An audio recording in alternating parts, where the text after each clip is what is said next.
ஒரு பிராண்டையே உருவாக்குன சிங்கப்பெண் தானே. யோசிச்சு இவ்வளோ பெர்ஃபெக்டா செய்யற ஒரு பொண்ணு அது சிங்கப்பெண் தானே. அப்பேற்பட்ட ஒரு சிங்கப்பெண்ண இந்த மாதிரி ஒரு பொக்கிஷம் நம்ம கையில இருக்குன்னே புரியாத ஒரு ஆளு கணவரை பத்தி சொல்றேன். அவங்க கணவரை பத்தி சொல்றேன். அப்படி ஒரு அந்த ஆளுக்கு இவங்க அப்பா கல்யாணம் பண்ணி வச்சிட்டாரு இந்த பொண்ணை.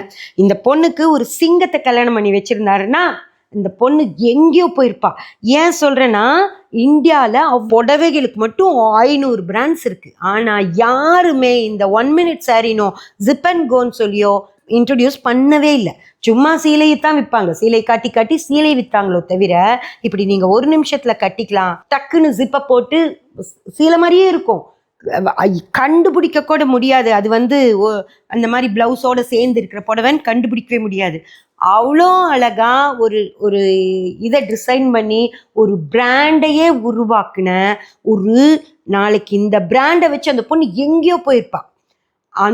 அப்படிப்பட்ட ஒரு பொண்ணு ஒரு வாழ்க்கையே செதஞ்சு போச்சு அப்படின்னா